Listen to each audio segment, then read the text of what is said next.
Listen, Keven. Bodies of living organisms are not meant to house more than one symbiote. Normally, you either house a symbiote from the time that it is an egg and it hatches, or you take on a fully adult symbiote once it passes from its previous wielder. But there's usually a hard limit of one, and that's for a specific reason, Keven. It might have worked if we were both adults, myself and the other symbiote. We could trade off, learn to cooperate. But as my hatchling is only a hatchling, of course, it simply won't function. Why not, Nylea? Why would your kid be trying to kick you out? I mean, doesn't he know you need to be in there? He doesn't know. He doesn't understand, Keven. Remember, hatchlings learn by absorbing the neurological patterns of their host. By connecting to your neurological patterns and pathways, they formulate patterns of their own, learn to become developed. They learn all of the basic knowledge that they need to sustain and interact with others, even those of their own kind. But my hatchling hasn't been able to gain any of that. He's only recently hatched, but he's already trying to start taking control of your body, trying to force me out. His natural instincts are pushing him to assert himself as your symbiote. He's trying to take control of the glands that we use to produce the liquid steel, the effects that we have over your body, and our neurological connection with you. What you just experienced was him attempting to push me out, to force my telekinetic wavelength out of your mind and replace it with his own. To him, I'm an intruder. I may be willing to accept living in here with him, but he doesn't have the consciousness or awareness to try to live in cooperation with me. And until he fully develops, by connecting to your consciousness, he won't be able to make a decision like that.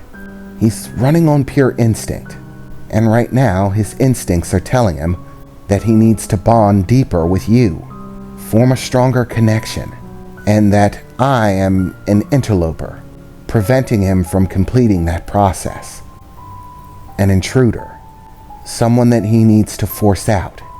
He doesn't understand. He's only a hatchling. I thought that I might be able to work with him, to at least extend the timeline on how long before this eventually occurred. But he's becoming territorial much sooner than I expected. And he's growing stronger, which is of course a good thing. But the stronger he gets, the greater the risk is to both myself and you. Until he becomes truly sentient and begins to develop, he simply doesn't have the capacity to understand our relationship. I'm simply a barricade, something blocking his path, preventing him from fulfilling his instincts. And as he becomes stronger, he will begin to become more aggressive towards me. Right now, his aggression is minor, an inconvenience to me, really. He's not able to truthfully do any harm, but that will not last long. Symbiotes grow quickly. Once he reaches a certain size, his attacks against me will begin to develop injuries. I will, of course, not attack him, but I can't say the same for his actions. He views you as his home, his place by right and by birth, and he will fight for you, even if that means hurting me. So, there's no other choice. Very soon, I'm going to have to leave your body. I stuck around this long because I knew the odds that you would be facing. You needed to have a handle on the king's power, to understand it, and to have someone experienced in utilizing that power teach you how to manifest it and utilize it properly, accelerate your development. Trying to stumble about it on your own would have taken far too long and put both you and my hatchling at risk. I had no choice but to become a secondary symbiote within your system. But I'm afraid we've reached the border. But it's okay, right? I mean, we can put you in the tank with the other ones. I'm sorry, Keven, but that won't work for me. What do you mean it won't work? You survived in the tank on the ship all that time. Yes, Keven, but you have to understand that liquid that you were submerged in, it was an especially designed concentrated substance, overflowing with nutrients, created to sustain us over a long time, without a host, developed by some of the most brilliant minds on our home world. Your fish tank, well, it's just warm water. The protein powder that you feed to the young ones is enough to sustain them. They're not truly fully developed, and their development won't continue until such time as they found a new host, so they can sustain on that protein powder that you feed them. But I am a fully developed symbiote, far too large and with far too great a protein need. I can't be sustained by the protein powder that you feed the infants.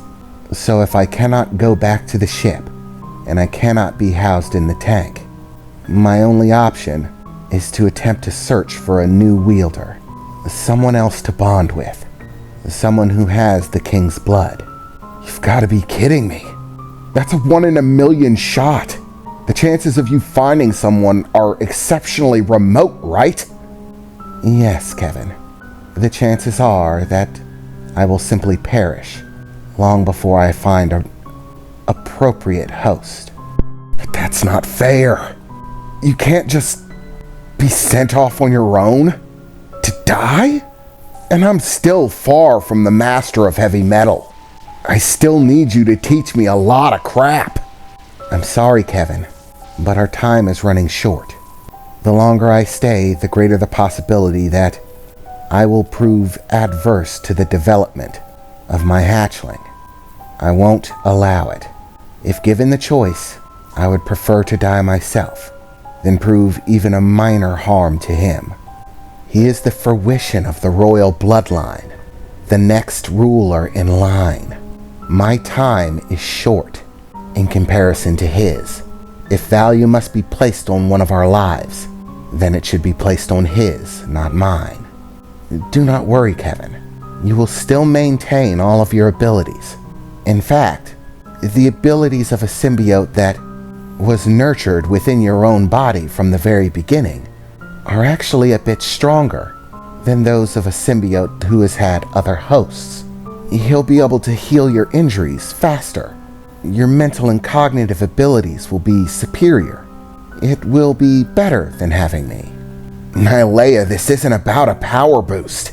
This is about your life. Come on, there has to be some other way. There isn't, Keven. In order to survive, I need a host with the king's blood.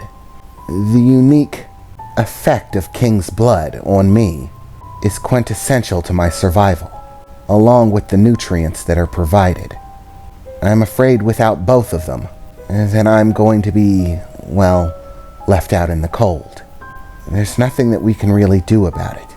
All I can do is try to teach you what I can with the time that I have left.